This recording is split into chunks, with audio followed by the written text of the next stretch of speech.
All right, and we back. Going to talk a little bit about the NBA.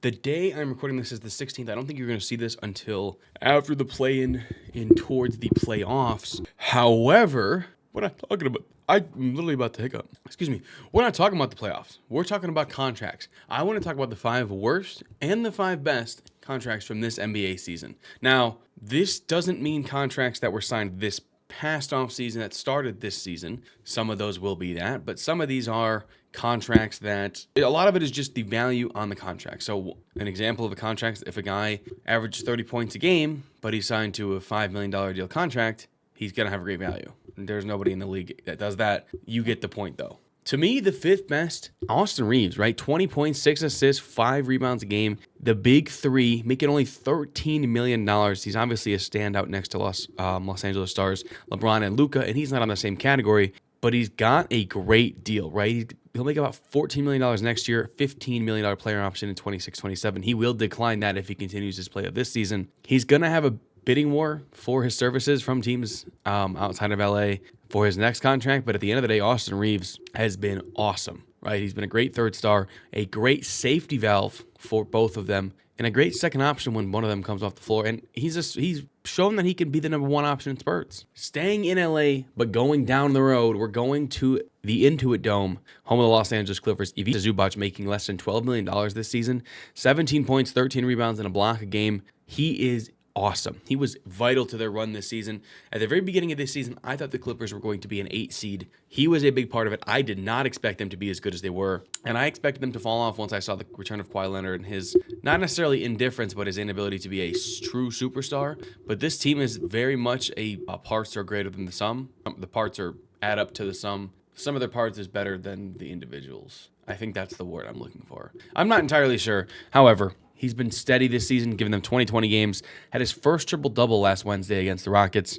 He's also anchoring this offense and this defense, been a great screen and roll player. He signed to a 3-year, $58.6 million extension. The cap is projected to climb 10% annually over the next few years. He's a starting center on a playoff team on a great salary. At 3, Franz Wagner. This is a guy only making $7 million this season, averaging 24 points, 6 rebounds, 5 assists. He will not be on this list next year because he's going to be technically in his extension year when he'll be making the start of a 5-year, $224 million deal, starting at about $39 million next year. They didn't win as many games this year, the Magic, but that was not due to Franz Wagner. Well, technically it was because he wasn't hurt or wasn't available. But there was a lot of questioning to this deal, and he responded with the career best season. Obviously, Banchero, same thing, only making $12 million. But listen, he only played 46 games. Franz Wagner was the reason this team was as good as it was. At 2, I want to talk about an honorable mention for this same team, but we're going to talk about Alperen Sengun. Alperen Sengun only making $5 million this season, a little over, averaging 19 points, 10 rebounds, and 5 assists a game.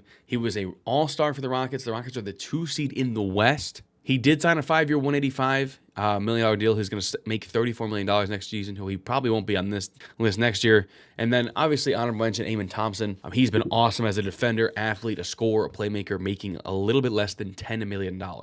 But to me, the best contract in the league is Jalen Williams, making less than $5 million this season, averaging 22 points, 5 rebounds, 5 assists. They're the best overall team, the Thunder, led by the presumptive MVP in Shea. But Jalen Williams, he just turned 24 a couple days ago. Actually, 2 days ago as of the day I'm recording this. He earned his first All-Star. He's the great second option for the Oklahoma City Thunder. And they'll still have him at a discount next year, making under $7 million. He will be eligible for an extension the following year, and he'll get a rookie max. The Thunder are going to get expensive quick, but damn, right now they are on a very budget deal. Switching to the worst. This is when things get pricey and things get bad. I want to talk about DeJounte Murray, making a hair under $30 million, played only 31 games, 18.7 rebounds, 7 assists. It wasn't necessarily the counting stats, but the injuries, right? They traded for him hoping that he would be a playoff or help them make a deep playoff run. Fractured his hand in the first game, then tore his Achilles in January. That is a season-long injury, or a year-long injury, so he'll be out till at least the middle of next season, if not the entirety of the next year. He's guaranteed to be about $32 million next year. He's going to be the second highest player behind Zion next year. That's going to be even worse. Number 4 on the worst list, I want to talk about Chris Middleton, making $31 million between the Milwaukee Bucks and the Washington Wizards. Averaged 12 points, 4 assists, and 4 rebounds. Obviously, he was vital to the Bucks championship chase 4 years ago, but listen, he's gradually gotten worse. He cannot stay healthy. He's a solid vet to have around these young players, and he's going to make $34 million in the 25-26 season as he has a player option for that year.